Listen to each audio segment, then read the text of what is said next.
Hey guys, welcome back to the Ramble. I am your host, Moreologier, and YouTube has been deleting comments on my videos, or censoring them, or whatever. Head on over to BitChute instead. It's far better there, you can find the link down below. This is Swiftly Tailored Man. The swiftly tailored man is tailored swiftly in the grime and muck and unadulterated filth of our long decaying civilization. Tailored, then taunted, then tormented by high and noble knobheads nibbling naughtily at his heels.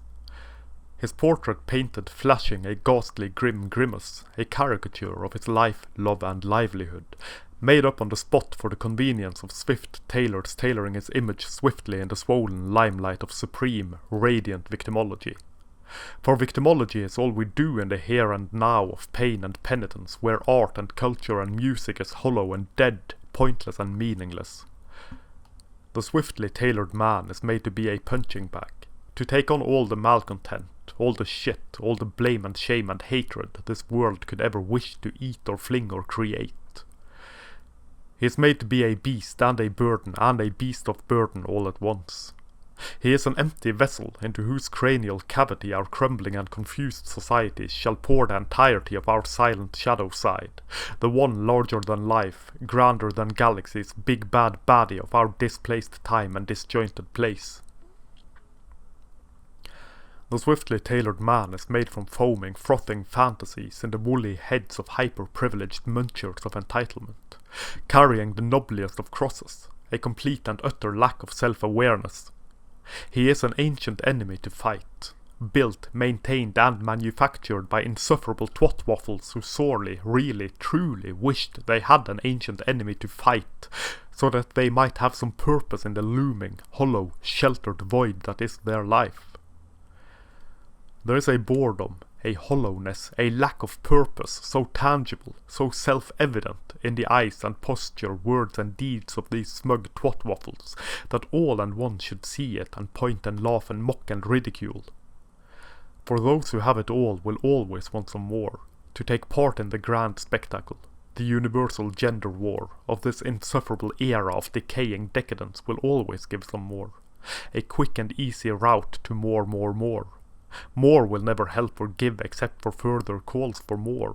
The swift tailors will still fall into emptiness and imbecility, into the void, the grand chasm of needing nothing, having everything, yet still feeling discontented and unfulfilled, vacuous and hollow.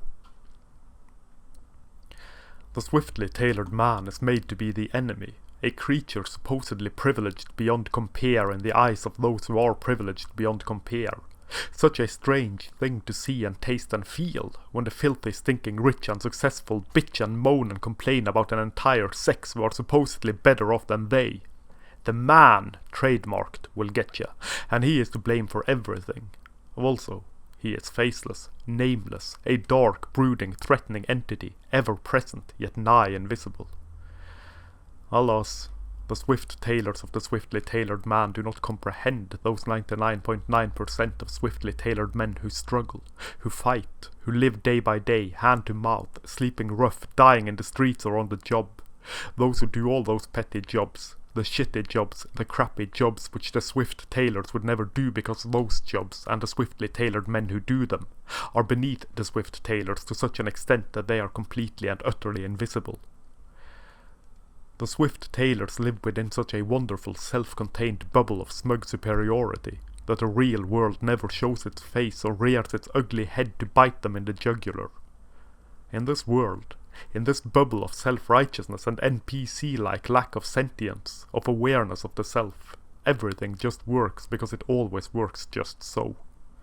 The lights go on, the drains drain down, the toilet flushes flushingly. The rooms stay clean, the garden's garden, the pool's all clean and warm and wonderful. Everything appears automated and reappears automatically. All those hard and filthy jobs, that dangerous work, so underpaid and lowly, are not done by people in the eyes of swift tailors. These people don't exist within the lead-lined bubble where the swift tailors reside.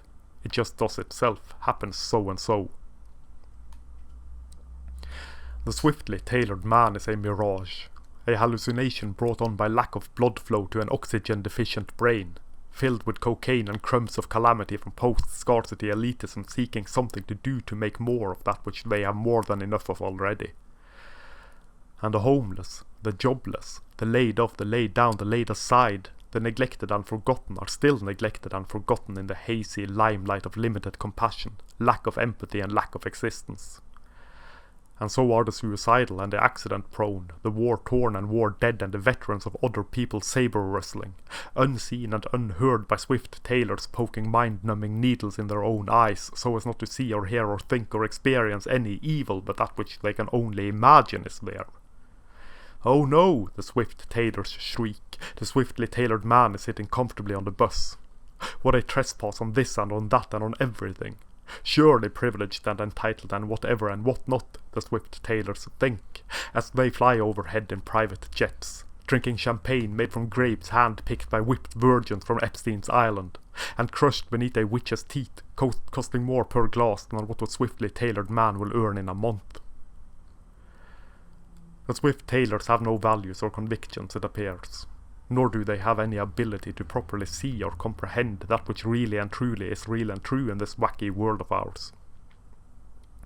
There appears to be naught but a weird sensation that this thing right now is in vogue, and so that thing can be used and taken and spent to make more of that which they need more of, to play pretend activism, actually believing in something, holding real values, on the sentiment that surfaces and presents itself to the zeitgeist and the limelight in this day and age. And people fall for it all over and over and over. They celebrate and dance and shine and smile, nodding their heads in agreement, thinking, "Ain't that right?" as the Swift Tailors make money hand over fist by feigning victimhood and pretending oppression, beating the swiftly tailored man to death, bit by auto-tuned, dull, monotonous, talentless bit. The truth still remains, floating free and fancy. There are no convictions, no values, no nothing to the Swift Tailors and their swiftly tailored words, but the quick, the expansive, the cynical cash grab of throwing a swiftly tailored hat into the ring to cash in on the eternal shaming of the swiftly tailored man. Because why not? Everybody else is doing it. The Swift Tailors just want to be popular.